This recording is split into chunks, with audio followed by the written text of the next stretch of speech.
ওদের মার্কার মধ্যে ভেজাল, মার্কার মধ্যে ধোঁকাবাজি।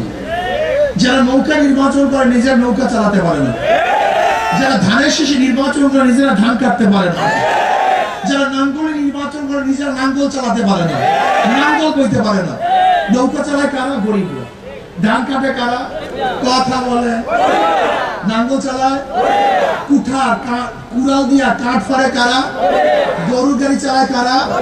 সব মার্কা করে গরিবদের, কিন্তু যারা নির্বাচন করে একটাও গরিব না। মার্কা সব গরিবদের, কিন্তু যারা নির্বাচন করে একজন গরিব না। ওর মার্কার মধ্যে ধোঁকাবাজি।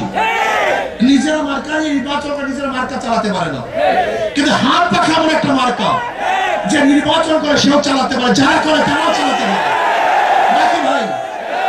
হাত পাখা চালাতে পারে পুরুষরা, হাত পাখা চালাতে পারে মহিলারা। হাত পাখা প্রয়োজন ছোটদের, হাত পাখা প্রয়োজন বড়দের।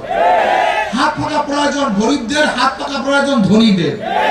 হাত পাখা চালায় মুসলমান, হাত পাখা চালায় হিন্দু, বৌদ্ধ, খ্রিস্টান। তার মানে কার মার্কা ঘুমের সময় বুকের উপর থাকে না। নৌকা নিয়ে কেউ ঘুমায় না, ধানের শীষ নিয়ে কেউ ঘুমায় না, নাঙ্গল নিয়ে কেউ ঘুমায় না। একটা মার্কায় যেটা ঘুমের সময় বুকের উপর থাকে, তার নাম হাত পাখা। পিয়ার সারাকে নির্বাচন রাস্তা দিয়ে রেখেছি। আরেকটা কথা বলে বুদ্ধি বেশি দিয়েছে। আর সাক্ষী আপনার কীর্তদার সে সাক্ষী গ্রহণেছি হযরত আলী প্রধান রাষ্ট্রপতি হওয়ার পর মাধ্যমে সরকার পরিচালনা করা।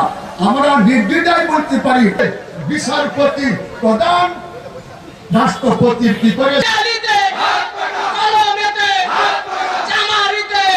কথা বলার কারণে পিয়ার খায় না, মাথায় দেয়। রাজনীতিতে বিশ্বাসী নয়, বরং ইসলামী আন্দোলন বাংলাদেশ এই চিন্তা করে ইসলামী আন্দোলন কখনো কথা বলে না। 25, 14, 16 বছর আগে আজকে আজ থেকে আমরা 20 আন্দোলন বাংলাদেশ নাটোর জেলা শাখার সংগ্রাম চালিত করেছে। খুন, হত্যা, গুপ্তরা, চিন্তায় রাহাজানি। দামালদের বিদমে আমরা পেয়েছি একটি নতুন সোনার বাংলা। আইনি ভিত্তি দিয়ে, এই ভিত্তির ভিত্তিতে দেশে একটি বাক স্বাধীনতা অর্জিত হয়েছে। সম্মানিত সমাজসেবক মাটি ও মনোনীত এমপি পদপ্রার্থী জনাব আলহাজ